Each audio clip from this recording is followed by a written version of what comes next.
So welcome to another episode. I'm here today with two extraordinary women that I have been so thrilled to be sat next to and to really have an opportunity to get into some really interesting subjects, not just about leadership, but about how do we continue to be the courageous leader that we are and that we need to continue to be. And if we're not, how do we become a courageous leader? And how do we stay curious? And how do we make a difference in the world that we're in?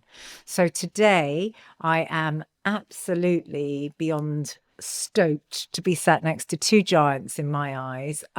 Marsha Shenk, who has not just managed to get through all the fires at Heathrow Airport by being the only plane to land, I think, in the United Kingdom, but also Nalima Bhakta-Jones from Courageous Leaders. Welcome, both of you. I'm absolutely thrilled to be here with you. And as I will start the podcast with when worlds collide, because on one of the podcasts we spoke about, Marsha and I, was actually in a few times that we have been together, it has always involved an aeroplane, and actually twice now it has involved aeroplanes that don't necessarily arrive. And so there is clearly a theme going on here. But welcome, Marsha. It's lovely to have you back with us. Very happy to be here with both of you. And Namila, we have been together. Strangely, our worlds collided a bit oddly through a lovely lady called Alex Lazarus. Yes. But you do something quite remarkable through Courageous Leaders, which I will let you do justice to in just a moment.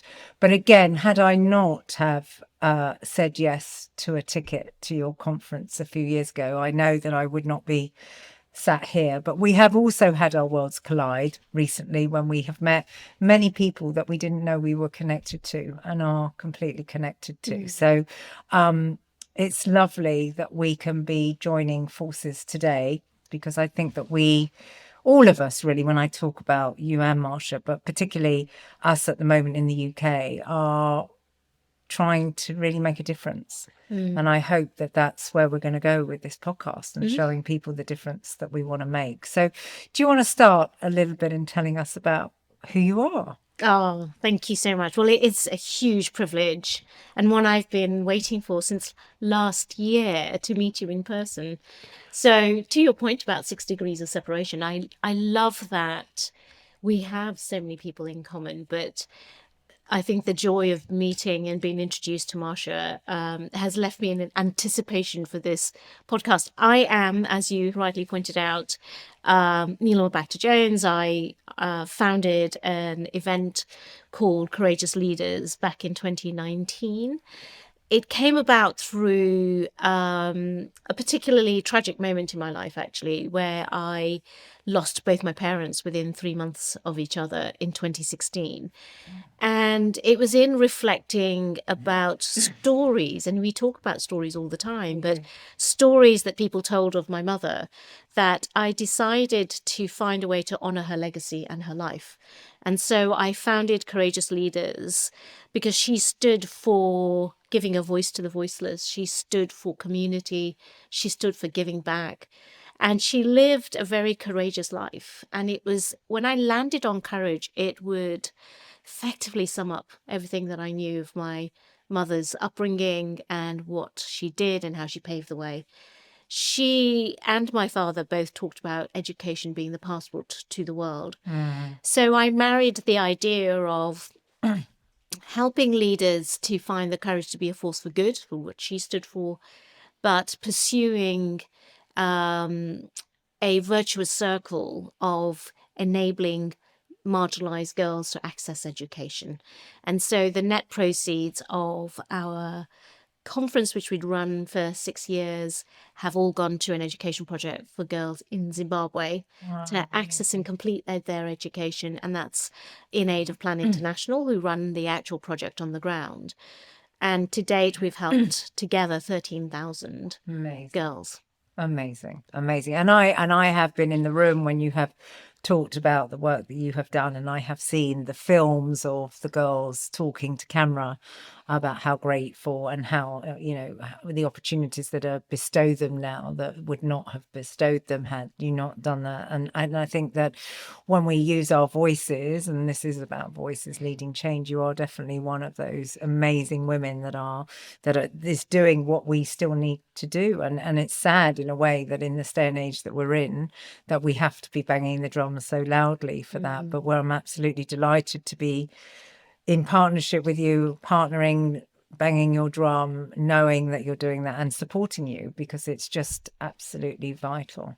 And I'm so grateful you're here. So, Marsha, you've been banging a drum for a long time. Bang, bang, bang. We've been told not to bang the table today because it might upset the microphones. No banging the table. But I know some people may have heard some of our podcasts before, but, some people may be coming in totally fresh to this. Do you want to just tell our audiences just a little bit about yourself? All right. I'm a semi-retired leadership coach. I still occasionally do work with leaders who are sincerely looking to promote collective well-being, because I believe that is the task at hand. And I have some tools that I've developed over some time. And I got there by means of being dissatisfied with what was happening in the workplace. I witnessed the first round of, in the US, we call them pink slips, redundancies in the early 90s. This was a huge breakdown of the social contract, when people who really had been working in the same company all their life, and that was the cultural norm. And then suddenly they were given pink slips and told, we don't need you anymore. And it was shocking. And it was like a rift in society. It was kind of the end of the post-war affluence, at least in the United States. And the very well-funded school systems and universities and all that stuff, they started to remove the funding. And it was, and I witnessed that. And I was already working, with leaders. I was already building best work environments. And so what I experienced was people coming to me and saying, how do we do that after we've already done pink slips? Because how can we possibly build trust? Well, we're back there again now, as you know. I think that's probably enough about who I am and why I'm here, apart from the fact that I met you 20 years ago and love you, and anything you're doing, I'm up for.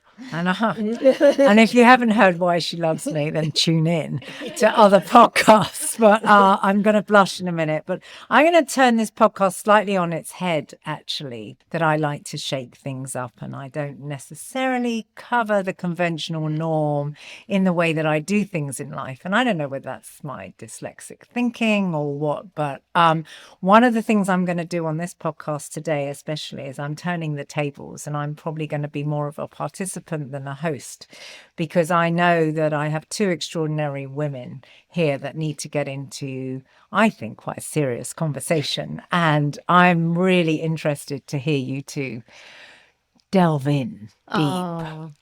So I'm going to hand the baton to you. Thank you. Thank you. And I'll be joining in, but I can't wait to see what unfolds, because I know you've been plotting while I cleared up from lunch. Well, I mean, thank you.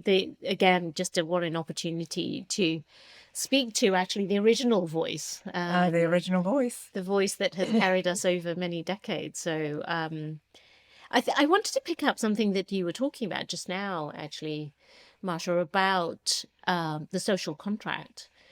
Such an important construct that no one talks about anymore. We have these relationships with our employer, with our bosses, with leaders, with teams, with each other. Yet I think the concept and the construct of social contract has fallen apart. Can you talk more about what are the main ingredients for the social contract? Sure. If you go back, it always helps me to go back in time to understand how it came to be.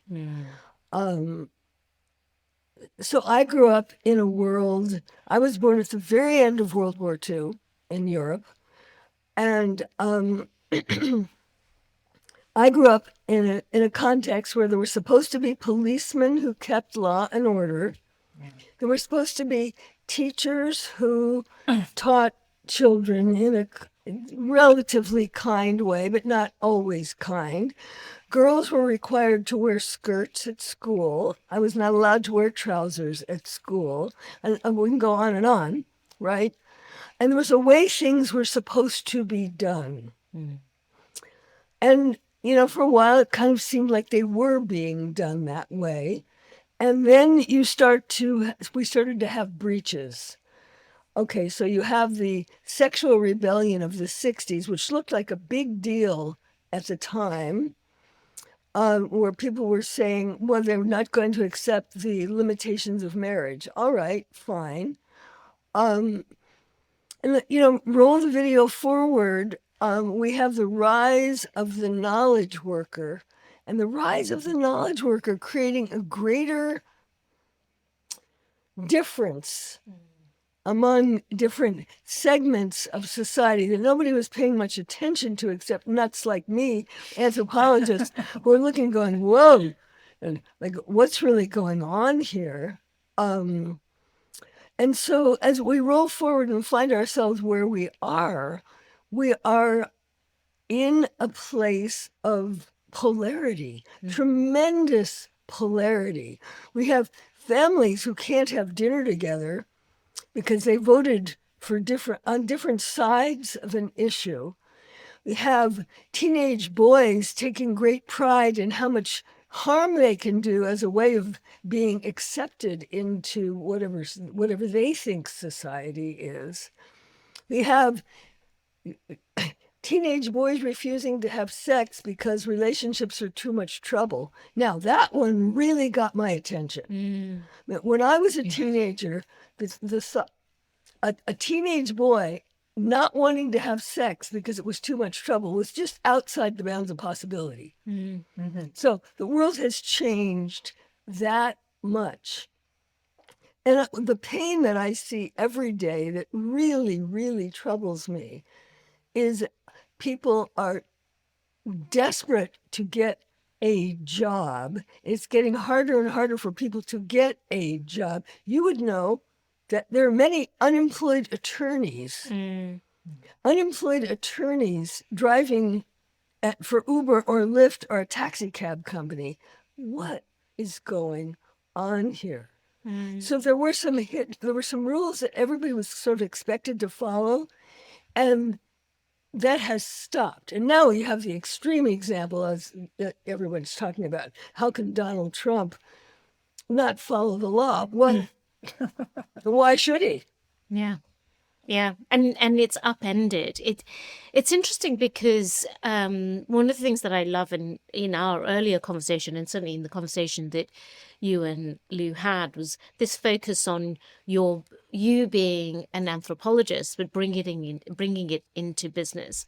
So when you look at how we're evolving as a human race, what is the evolutionary rationale for where we are today, for this upending? Okay, so evolution, this is tricky. The phenomenon of evolution is a genetic phenomenon. It's who lives long enough to reproduce. So what we have done is we've kept everybody alive. And so actually we are not in as good a shape as a species as at the end of the Stone Age when the cave paintings were done. People were actually in much better shape then. Why? You had to be in order to stay alive long enough to reproduce. So as you know, we're keeping people alive with antibiotics and other means. We're keeping people alive much longer. And as a result, we are crowded mammals. and now I'm an anthropologist, I can't help myself. You take any mammal and crowd it. Yes. Yeah. What do you think happens? Yeah. Well, Well, hamsters start eating their children. yeah, we turn on ourselves, Yeah. don't we? Turn Well, here ourselves, we yeah. go. And that's, we are surrounded by Mm, extremely stressed, crowded mammals. mm, There's too many of us, mm, and so we want to kill each other. mm. It makes perfect sense. Yeah. So I think where we are as a species is we've made a couple of, like, nobody's fault. Nobody decided to make this happen. But there have been a couple of really tricky turns. Yeah. And the Industrial Revolution was certainly one of them, where people were taken out of traditional communities and they moved to cities and factories and whatnot. So what was interrupted by that? Traditional nutrition, Yeah. traditional child rearing. Mm. Yeah, The just breakup those of the two. family Yeah, exactly. system. Yeah. So now you have people. Lou and I were talking about this definitely. yesterday, who live in a perpetual state of anxiety Mm. because they have no idea who has their back. Yes. Yeah. And any mammal needs to know who has its back. Mm. And we have many, many, many people now of all ages who know that no one, in fact, has their back. Yeah.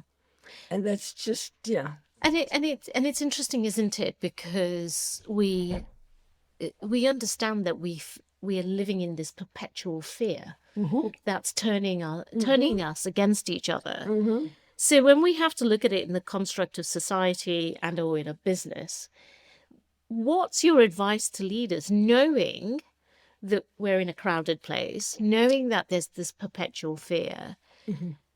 And I'd love it if you could actually talk about it also in the context of the alpha. Sure. Well, alpha originated as a biological notion, and there are certain species where there is clearly an alpha. Okay. In some indigenous human groups, there was an alpha. Okay. We call those people leaders now, and that's completely fine. So leaders, particularly in business, and I say in business versus, for example, in government or the not-for-profit world, because in business we measure stuff. So we have ways of measuring success in business, in any business. And so leaders in business have a tremendous opportunity because they can create an environment where really good stuff gets measured.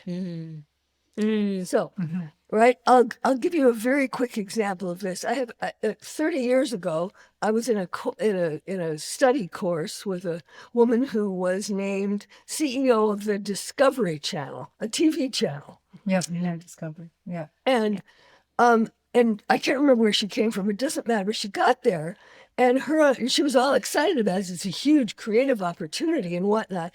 And of course, a new CEO inherits a team of executives. And she found herself drowning in complaints from the team of executives about each other.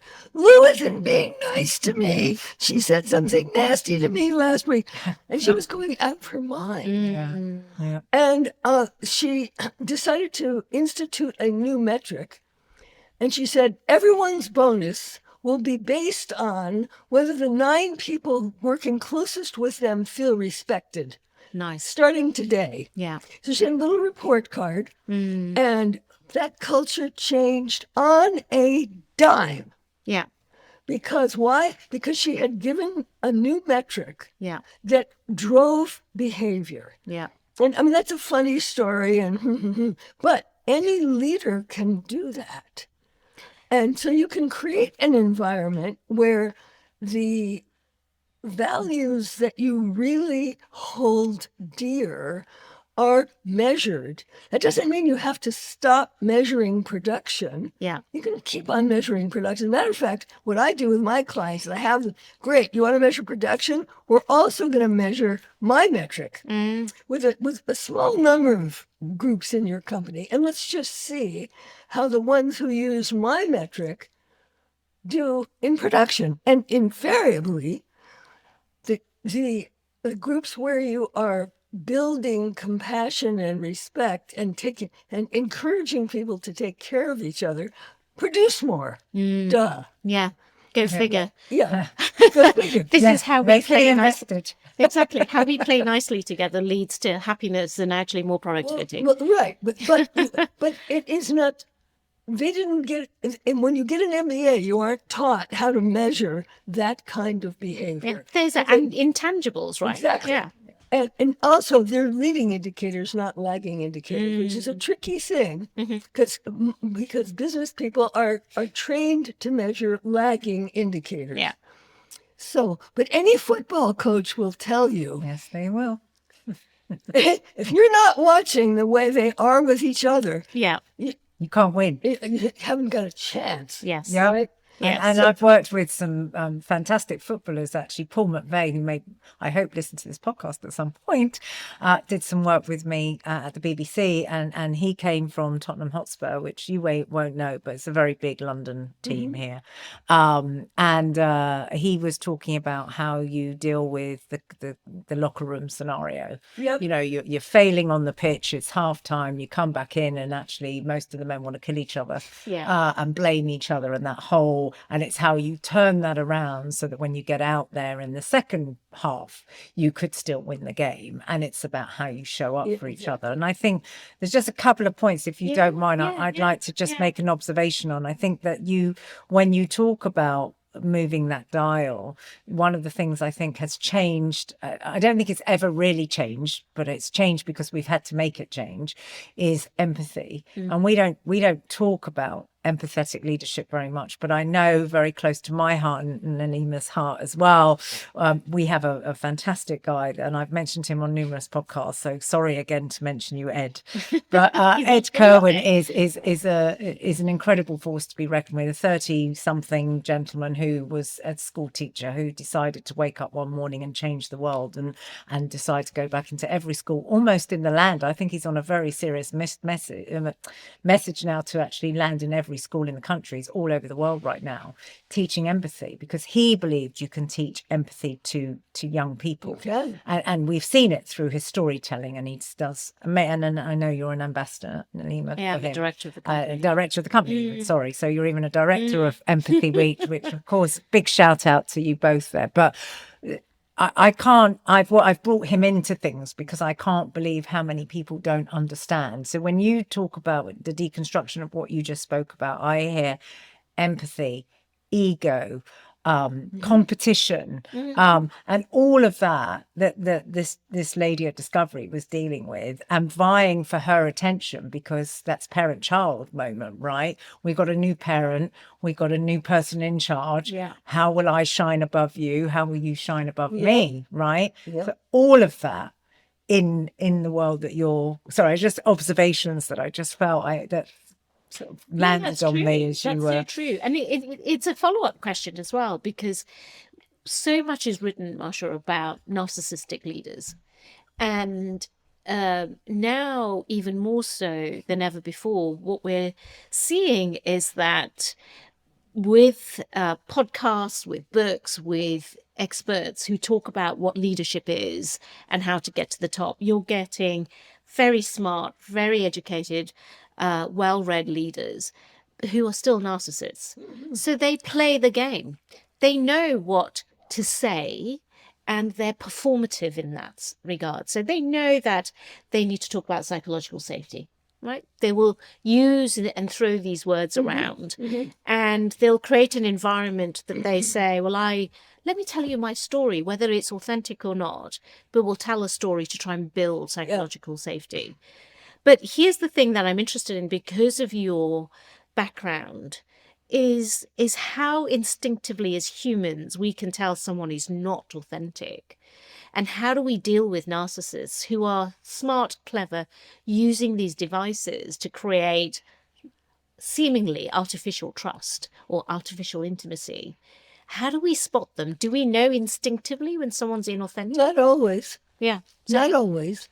However, over time, if you do a little survey, it's another thing I'd like to do in a client organization. It's just a little survey. It has 7 questions. 7 questions. Do you believe that Lou thinks about you when she makes a decision? Do you believe that Lou listens to you when you speak? Like just 7 little questions.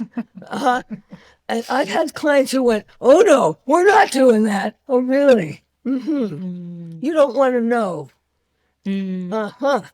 So, you will find the leader who doesn't want to do that, but you will also find the leader who recognizes, oh, this is why I can't get anybody to do what I want them to do, because they don't trust me. Yeah.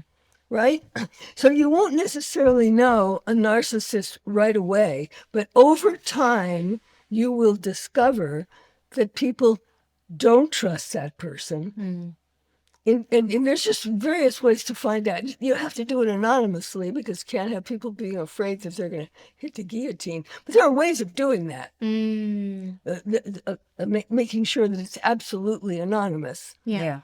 And I think that's interesting, and you're right. And Lou, you would have seen this pulse surveys and, Of course, yeah. and employee engagement surveys going out.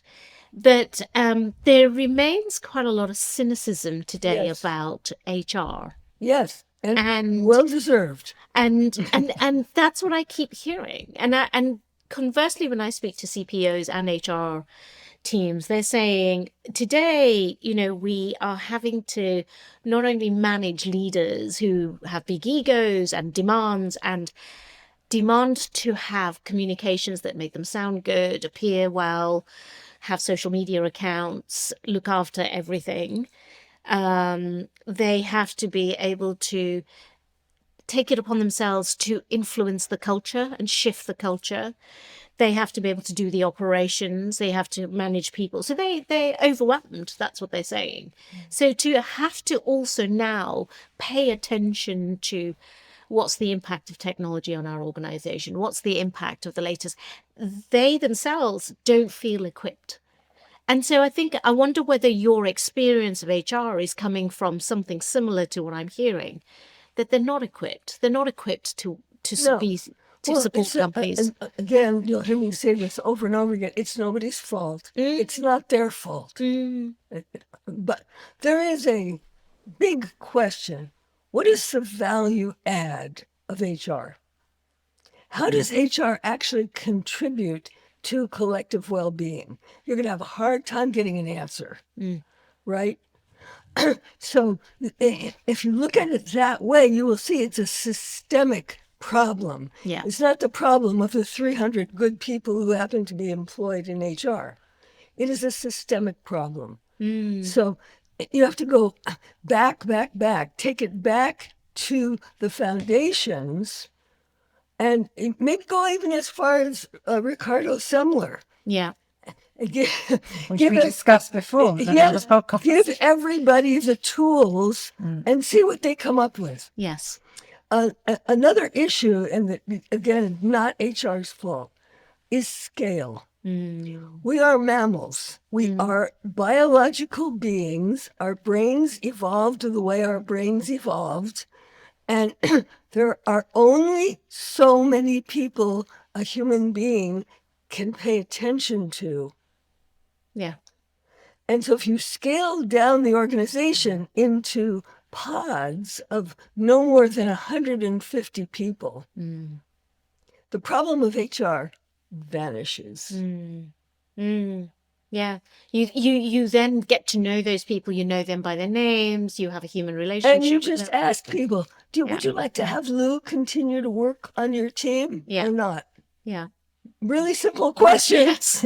Really, and you will get a really simple answer, and HR isn't needed. And you never have to ask, what degrees does she have? Yeah. How many years of Yeah. does she have? Just ask them. Yeah. Yeah. Oh, sorry. Go on, Lou. No, Yeah. I'm just going to give an example where I think I've lived that example, and it actually came from, in case anyone from HR is listening here thinking that we're all slapping them, we're not. But an HR director in one organisation that I worked with, I need to keep this very obviously anonymous, rang and said, "I think we have a very serious problem in our organisation, and I can't solve it. Like, it's way beyond me. And I think I need someone to come in and listen to what's going on." And a few of us did a deep dive for 3 months where we went and asked those 7 questions effectively. Yep. And we did it on a one-to-one basis there were 150 people, ironically, in the organization. So we did a one-to-one with 150, and we did groups of 12. And we did this, groups of 40, and we did this 12 times. And we asked the same questions. We never changed the questions. We may have changed them slightly in the way that we asked them, but they were the same questions. Anyway, the reason why I say this is because it came up with the 6 themes, and clearly 2 particular executives that were dangerous to the organization, right? Yeah. And I remember, because I was bringing the whole executive team together, and I remember sitting on the train. I had quite a long train journey to get there that day.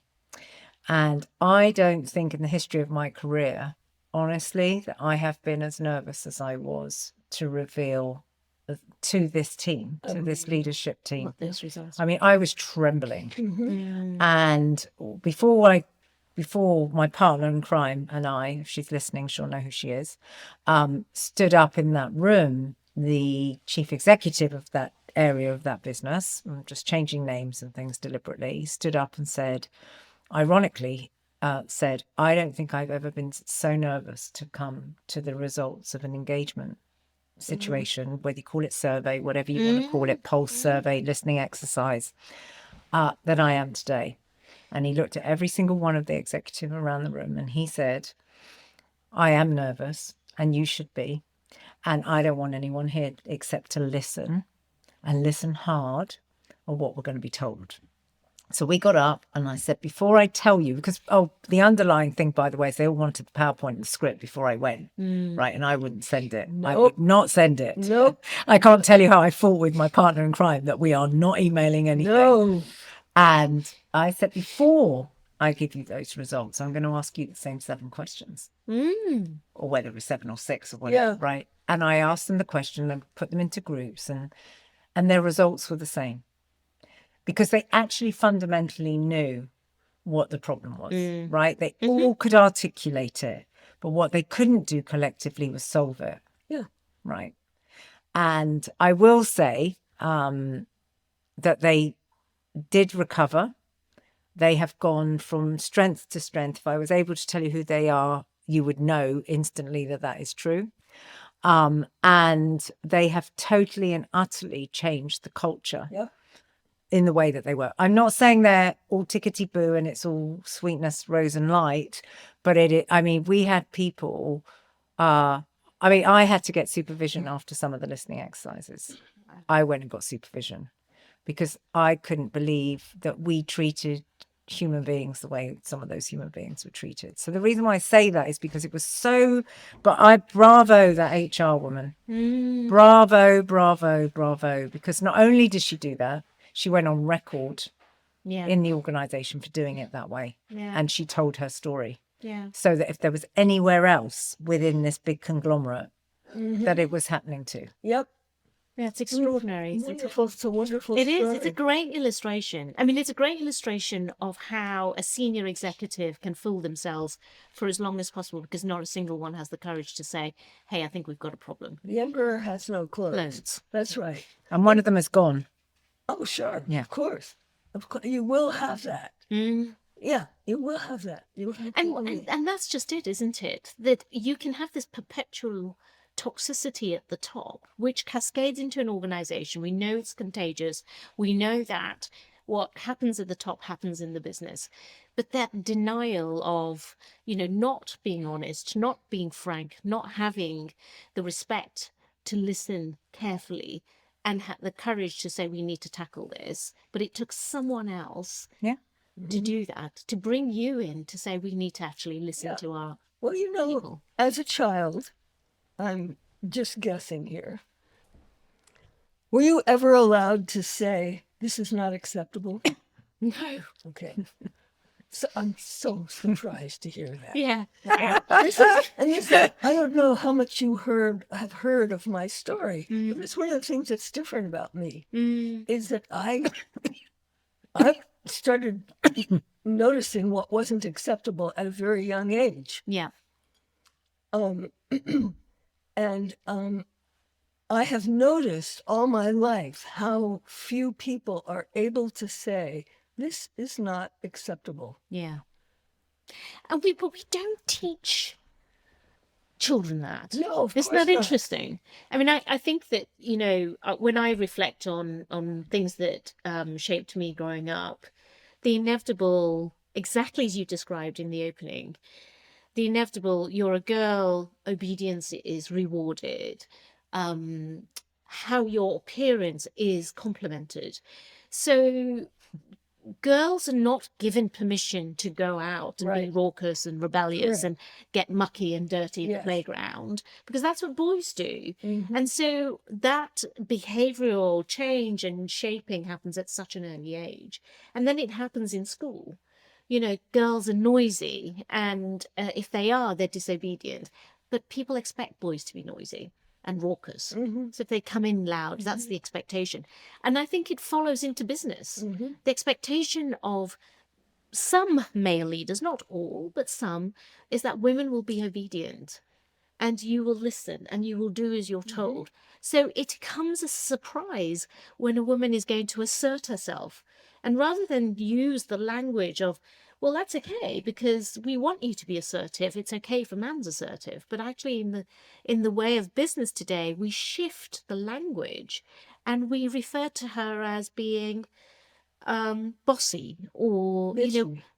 we bitchy, or we give her a negative derogatory term as a means by, what is that, control, or is that obedience? What is that from a humanistic perspective? Or perhaps what is that? That's why I was asking about alpha.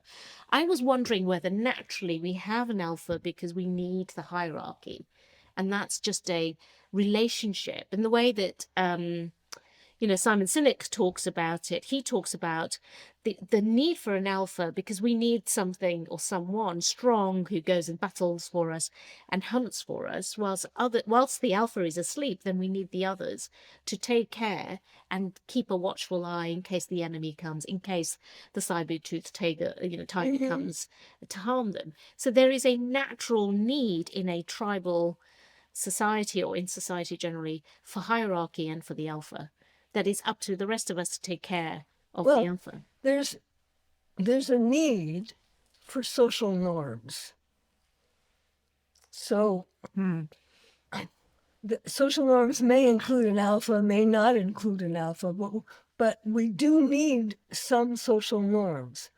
And traditionally in human societies, the leader was the one who was ultimately responsible for collective well-being. So if I'm the leader, I will decide whether we're going to take young men into battle or we're going to leave them at the farm to grow food. But someone has to be responsible for that. And the bigger the numbers, the bigger the problem. So many human groups for millions of years had 9 adults and 9 children, roughly. But Interesting. yes. Why 9? I don't know, but we have archaeological evidence, Amazing. and it is a magic number. Yeah. When I work with people, 9 is a magic. Well, the number. Chinese say 9's a Yes. lucky number, don't they?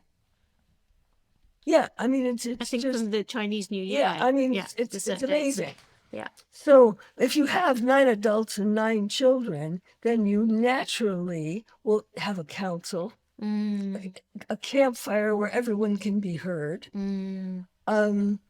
So we have made big mistakes with scale. Yeah. And industrialization made that much worse. I mean, there were some scale problems. The plague was a scale problem. There were too many people living too close to each other. And it took care of itself for hundreds of years. It would wipe out a third of the population. Every 20 years or so, it would wipe out a third of the population. But then it was followed by industrialization and urbanization. And so we've given ourselves a scale problem. Yeah. But don't they say that that's what COVID was? I was about to say, aren't we just right back there? Well, Yeah. Aren't we living that now, the consequences of But I that? think some of the discourse at the time was this is how Mother Earth Yes, right sizes. And you can expect that we will have many more. many more. Yeah. And ways in which our relationship with the planet, our relationship with the environment is teaching us that you can't treat and mistreat the planet in this way. Right. We'll find a way to right size you, human race. And that's exactly. And it's happening. And it's going to happen in your lifetime, maybe not in mine, but in yours, for sure. So one of the things that I'm reflecting on as you're talking about scale is that, in fact, we are the authors of our own social collapse in that regard, aren't we? Because modernity has led to the longevity of life. And so we've got overpopulation, and we've got the extremes that brings the starvation in the one of those who are the have-nots in the developing world, that are kept and maintained in that place because of the power dynamic. And then we have abundance that is leading to other problems, that leads to food wastage, that leads to perhaps causes of obesity. And of course, obesity is so much more complex than that. There's trauma involved, there's environment, there's so many factors. But so many of those factors are human created factors. Right. It created by density, created by the loss of community. I mean, industrialization occurred several hundred years ago. It was nobody's fault. But we have some very big problems now. And even in the first world, I mean, I live in a very wealthy country. We are creating poverty. We're producing homelessness. Yep. The healthcare system is breaking down in this country. It's breaking down in the United States. The systems are breaking down. So we built something that is failing. Yeah. So we were talking about this a little earlier, and coming down to basics. What do we do when we're coming down to basics? We go and get food for our neighbors. That's what we do. But what we do, though, is that relentless pursuit of more. You know, that abundance that comes from human endeavor, the technology, the evolution. The problem we have today is technology. When we looked at the 80s, when we had the move from analog to digital, and what we don't have by comparison in this decade, so 80s it was analog to digital, but in this decade we've got technology that's impacting our cognitive processes, our brain functions, our circadian rhythms, and fundamentally disrupting the way we operate as human beings. And so where are we? Do we go back to basics? How do we control for the factors other than self-control? Because in the end, Lou, myself, you, we have to have agency over the things that we expose ourselves. So we're disciplined in what do I put into my mouth? How do yes, you have a choice as an individual. We all have choices as individuals. As a society, as a larger group, as a society, what we're going to have is people starving, massive immigration breakdowns, massive healthcare breakdowns, and by the way, if we keep using AI the way we're using it, we're going to run out of water very quickly. Every time you look something up on Google, you're using a great deal of water for the cooling of the... It's a bottle. The data center. It's a bottle of water. Yeah, I mean, it's just... Yeah. And you and I mean, the three of us are not going to stop people from using Google. What's going to happen is the data centers are going to fail because we don't have any water to cool them. Okay, and then you're going to have people who don't know how to get from here to the north of England because they can't. They can't read a map. They can't read a map because they never learned. They can no longer use Google Maps. Yeah. Their cell phone doesn't work anymore. They're just going to have escalate.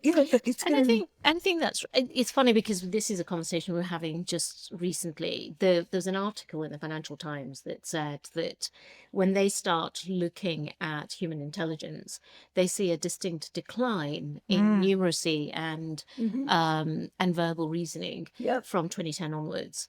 And when you start looking at the circumstances that have led to that, one of the greatest concerns of AI, and I mean, I think I posted about this last week, was that my concern is this rendering the human race moronic.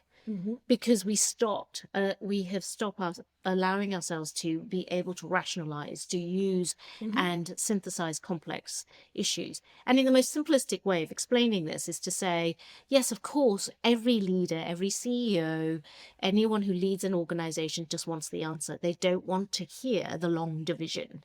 But actually, occasionally what will happen, the CEO will say, well, how did you come to that view? Or why are you recommending that course of action?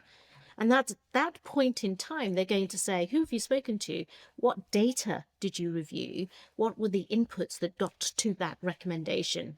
And if you turn around and said, well, I did none of the work, I just put it through ChatGPT, that's going to lose credibility. Well, yes, yes. But by the time that, I don't know. I mean, we're just going to be facing more and more massive breakdowns. But we can't predict them all. I mean, that's interesting where you say we're losing credibility, because for us, I think, and again, this is a bit contentious, but you and I would argue that is a loss of credibility. If we were running an organization and we asked one of our team that question and they couldn't answer it, we would both be going away going, what's wrong with them? How could they not? Why didn't they speak to Joe and John and Sue? And, but actually, when we get into, and this isn't necessarily for this podcast because we don't have time, but this intergenerational view and the way that we are bringing our next generations through to the way that we're working, and that is a whole other podcast. But our view of whether we're surprised or not that they didn't do that may not be their view. Like, why would you speak to 10,000 people about that? Actually, because I agree. So this is the challenge that we're. I mean, we're talking about this actually, ironically, at a summit that I'm running this week, and it's that sense of, what is still that I'm not explaining myself very well. Forgive me, I'm getting tongue-tied. But what do we need to pay attention to that we still need to do? And it goes back to your original point about curiosity. We last week we had courageous leaders, and we had the theme was around multi-generational relationships, and we had a panel of Gen Z and cusp millennials. Right. As well as senior leaders talking about these very issues. And there are a number of astounding insights that the younger generational panel gave us, which actually left the audience hugely optimistic. They had curiosity. So their observations were, look, we went, our parents, we went to university and we're being told to be curious and ask questions. When we bring that attitude into work, you tell us to shut up and just take direction, because you don't want to be, answering direct questions. So you're seen as disruptive by asking questions. In fact, you're told to grin and bear it. And so what they're observing back to us is that you're telling us, and we're observing that you're on holiday, there's the always on culture. You're taking your device everywhere. You're some of them were saying back in the day when they were growing up, their parents would take laptops and Blackberries with them. So there was no off button. So they observed this and said, we watched you and said, we're not going to be you. Yeah. And that's why their view is, we're not going to be you. So when we talk about balance, when we talk about flexibility, work-life balance, that's what we're saying to you. We're reacting to the way you parented us, and we're responding to what you taught us. But we observed too. So when we're asking for balance, we're not asking for work-life balance because we know there's no such thing. We're asking for work-life integration. How do I integrate a healthier life? Because I know I'm more I'm capable of being more productive, think more clearly when I'm well rested, when I've exercised, and I'm looking after myself. Of course, this is the generation that doesn't drink as much. So they We know had this conversation just last night because Diageo, when I ran the summit with you, actually, right? It was last year now. Yeah. But one of the marketing conversations was about how they were moving their drinks market into a non-alcoholic drinks market versus a drinks market. And in fact, my husband said last night, sure, you've got your statistics wrong, Lou. And I went, no, I really haven't. And that has been the case over some period of time, that Yeah. observation, which is we've observed what we've seen and the impact that it had on the family system and our family lives. We saw how fragmented it was. We saw how we were better as a family together when you weren't working on holiday.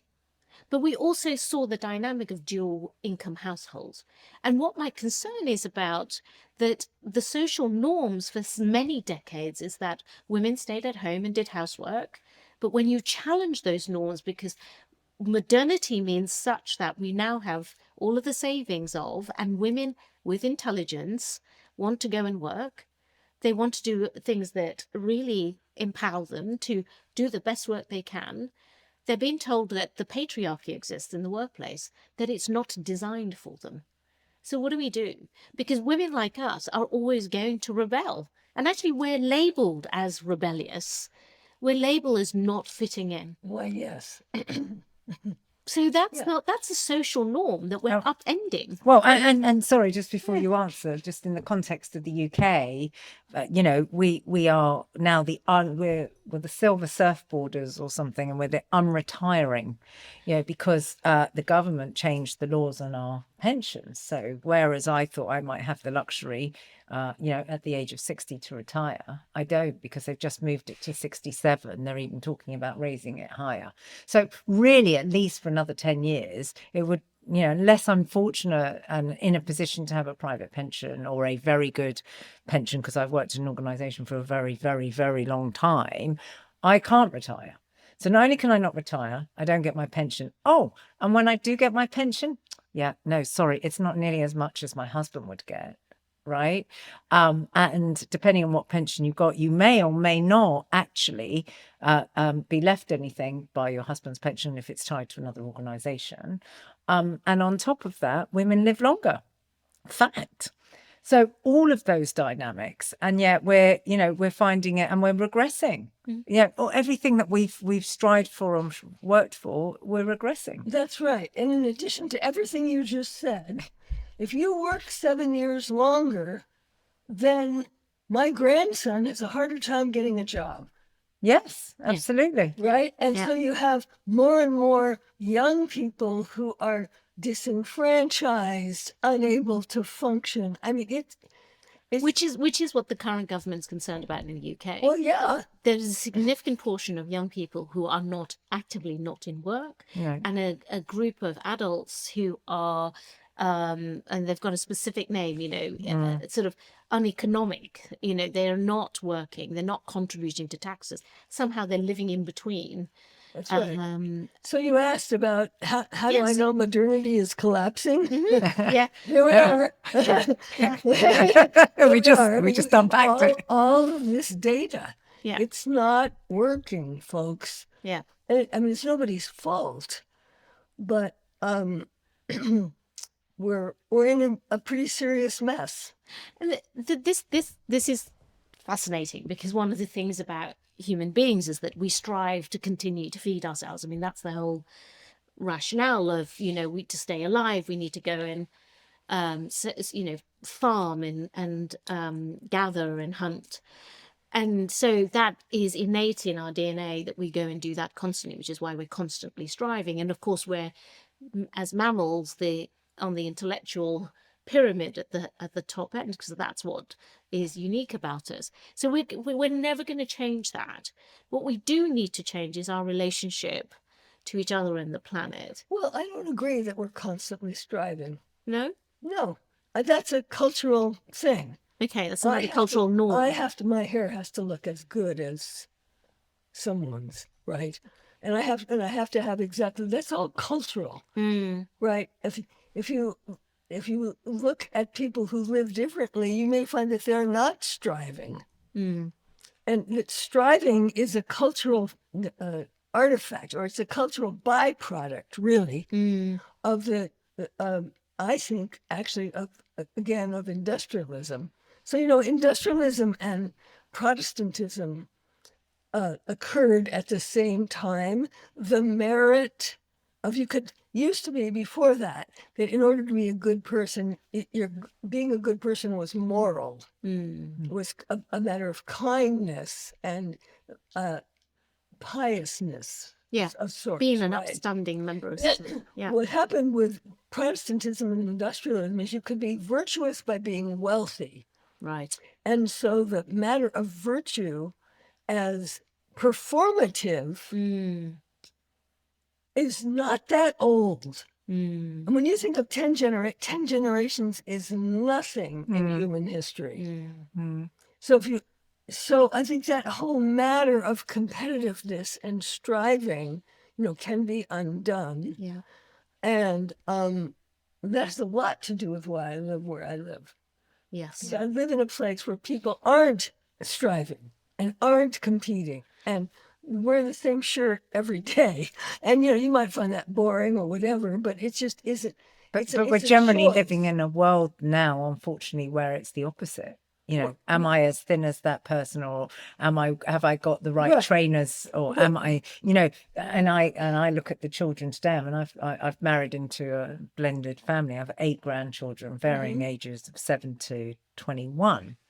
And I'm struck by, how much they are influenced by the concepts of social media, from 7 years old to being a very anxious child now, to a 21-year-old who actually has launched and become a founder of her own business at the age of 20. Go figure, right? And making money, and actually went for a job interview where they were saying, don't say too much about that because there's such an idea somebody's going to steal that. Like, we need to help you craft that. So, but we are living in this very strange time of what I think is almost going backwards, but at the same time racing forwards and not knowing how to handle the race. Right. I completely agree with you. There are movements, at least in the United States, there are movements of teenagers refusing to use smartphones. And some of them are using flip phones, some of them are using no phones. Yeah. There are groups of people, my grandson's age, that are living in tribes quite consciously. They call them tribes. They are tribes. They share their wealth. They take care of each other. And so there's experimenting going on, which is exactly what you would expect at a moment like this when stuff is collapsing. Yeah. So you can make a choice. It is difficult to wean yourself, not impossible. But it is difficult to wean yourself from the slavery of having to look good. Yeah. Yeah. But you can. Yeah. You can do it. Just as you and I both quit smoking cigarettes. It was difficult, but we did it, right? Yeah. Yeah. So, it's a particular kind of addiction. So this is a time of change. There's a great deal of experimenting going on. And we're going to see more and more of that. We're also going to see a lot of failure and a lot of death and a lot of other ugly stuff that we are seeing. 2 horrible wars and actually suicide rates are up. We're talking about that again. Unfortunately, actually bring it to the forefront of the amount of suicides, and I couldn't get to actually meet my daughter the other day because 2 people within less than half a mile of each other committed suicide in 2 different sides of the roads. So it's there. It's facing us. So there's a lot of Is concern. it cyclical? Is it cyclical? Are there cycles of human evolution and degradation? There's a necessity to the collapse. It's not evolution as much as social. Okay. The collapse of the Roman Empire, the collapse of the British Empire, the collapse of the Chinese Empire, the collapse of the Incas, collapse of the Aztecs. There's lots of evidence of empires collapsing, societies collapsing. And so, yes, in that sense, it does appear to be cyclical. They get to a certain degree of wealth and they collapse. And I mean, the condensation of wealth now is greater even than it was just before the French Revolution, which was all about condensation of wealth, right? And so it's another way of looking at it, that we will have revolution because of the condensation of wealth, and I believe that's true. It's interesting. I'm listening to an Audible book written by an ex-Facebook employee, and I don't know if you've come across that one, called Careless People.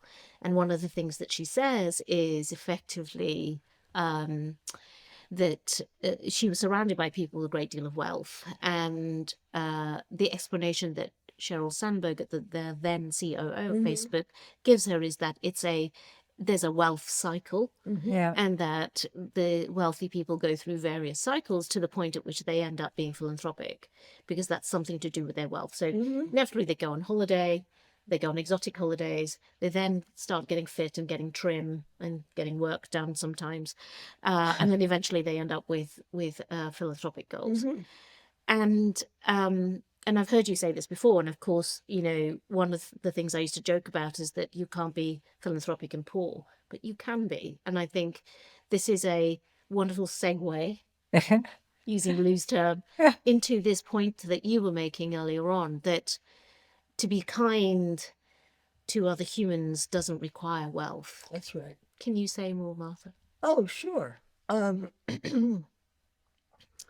Often, what people need most is simply acknowledgement. To stop and acknowledge them and see them. And you and I were talking about being seen and acknowledged. It's very, very important. You can actually do that with any mammal. There are sheep on one of the farms where I work, and they really care whether I stop and acknowledge them. Well, I have a dog sitting here, right? Yeah, oh, I yes, mean, certainly. she is constantly staring at me. She can't speak, but she wants to be seen. She wants to be seen. She wants to be acknowledged.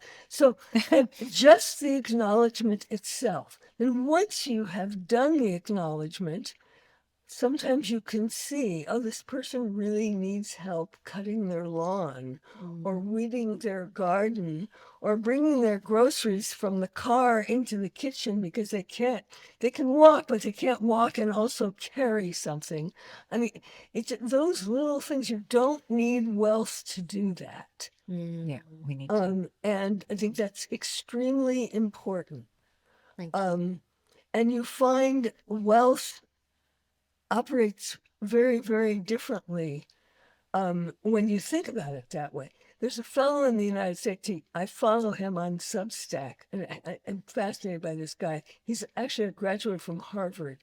He lives on his own farm in New York State, which is very cold in the winter, without money.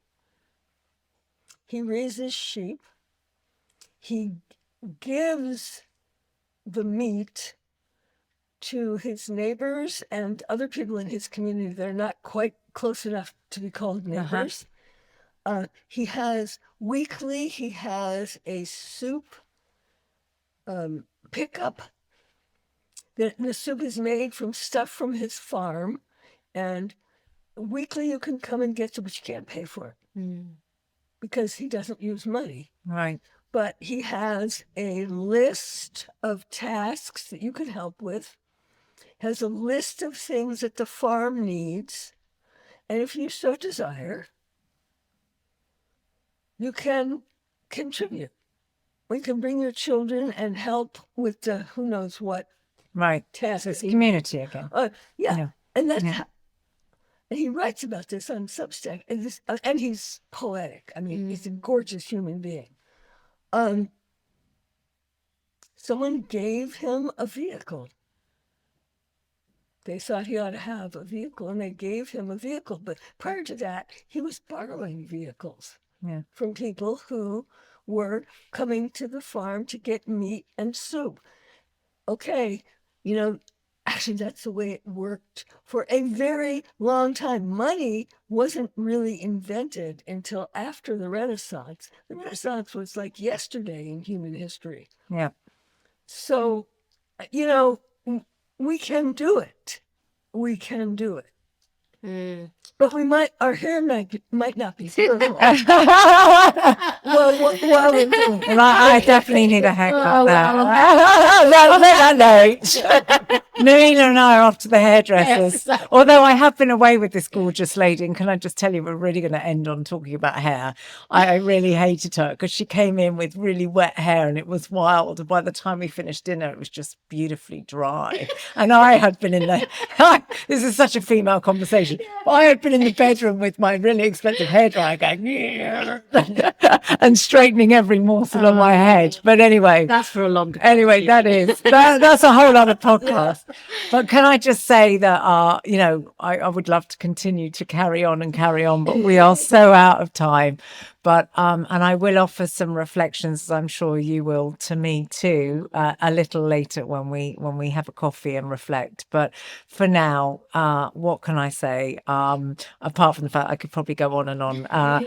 You've been both marvelous. I hope our listeners enjoy the conversation as much as I have and can get into and understand some of the, I guess, challenging situations that all of us as leaders are really grappling with. And I think, we've talked to Marsha, haven't we, about how many books there are on how to be a great leader, and we're still trying to write them. So there's probably something in the fact that we're still trying to write them. So I hope this goes a little way to anybody listening to this podcast today. I hope this goes a little way into some insights that might help you when you're sitting there scratching your head at work. So thank you both very, very much. Can't thank you enough. That was the most incredible afternoon. Being able to sit with both Marsha and Nalima was quite an incredible moment for me.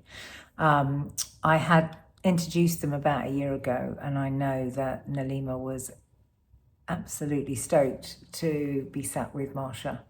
And what you didn't see on the podcast was us eating lunch, but sitting there listening to the rich conversation and the reflections that I now have as a result of listening to that podcast are, firstly, what a courageous woman Nalima is. I mean, apart from setting up courageous leaders, taking the net profits and using that to invest into over 13,000 young girls in Africa to be able to get an education, that really is something, to take your net profit and to reinvest that into something so extraordinary. I think for me that was so heartening and so wonderful to see that it's something that she's created. She's created a movement and she's created something that people want to come along with her on and be really courageous in helping young women in Africa.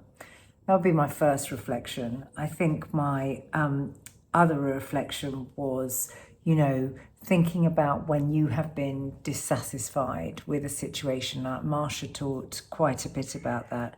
Where do you start on your own leadership journey? How do you get deep into what's going on in the organisation? How do you call out toxic leadership?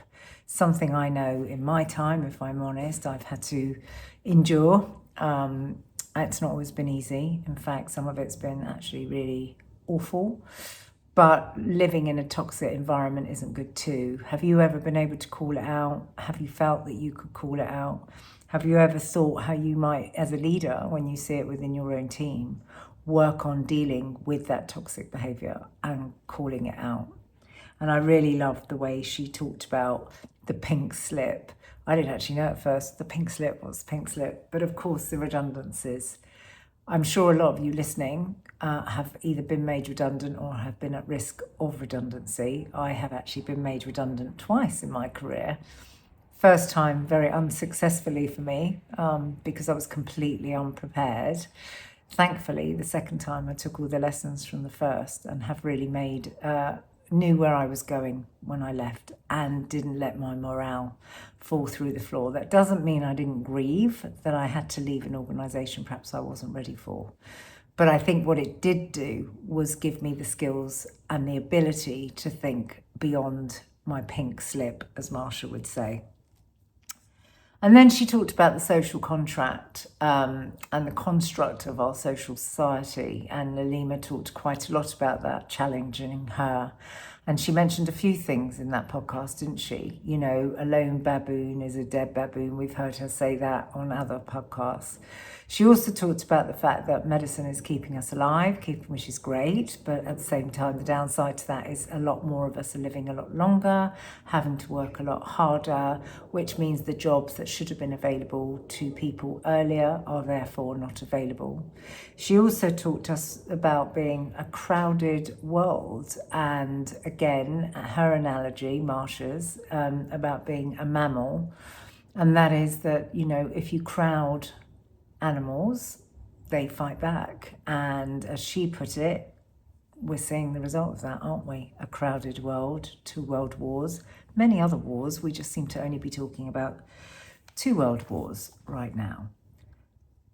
How does that all apply to you? How are you thinking about all of those things and what she's saying to you in the context of your world right now, where you live, where you sit, what you're noticing, how you're showing up at work, how are others showing up at work for you? What are you calling out? What are you noticing? Can you call out something as a result of this podcast that perhaps you haven't called out yet? It's really hard to call something out. I actually called something out at my tennis club recently, and I had about 3 people not speak to me because of it. But I just wasn't prepared to see one of our elders, who perhaps isn't as fast playing tennis, being treated so badly. So just think of a moment, where have you called something out or feel you should call it out? And as a result of this podcast, where might you be able to apply some of those techniques that Marsha has said? Well, I think that's quite a lot, actually. I don't know about you, but there's probably a lot more I could say about what they said. But I hope, as we bring the trilogy of Marsha to a close for now, I think you might find she's coming back at some point. I hope that between her talking to you about the fact that she has always questioned everything in her life, from her beginning, her days of fighting polio in a world where everybody had written her off, into some of her tools and techniques and thoughts about how leaders can really lead with dignity, lead their teams with dignity, and to challenge environments. So thank you so much for listening. Thank you for hopefully coming back and hearing part 3. I would love you to subscribe to my YouTube channel. I know everybody says that on their podcasts, but it really helps to get more guests. So if you could just subscribe below, that would be great. You can follow me on LinkedIn, on Instagram under #VoiceForImpact, or you can just press like on YouTube. Thank you so much. Thanks for listening, and please subscribe.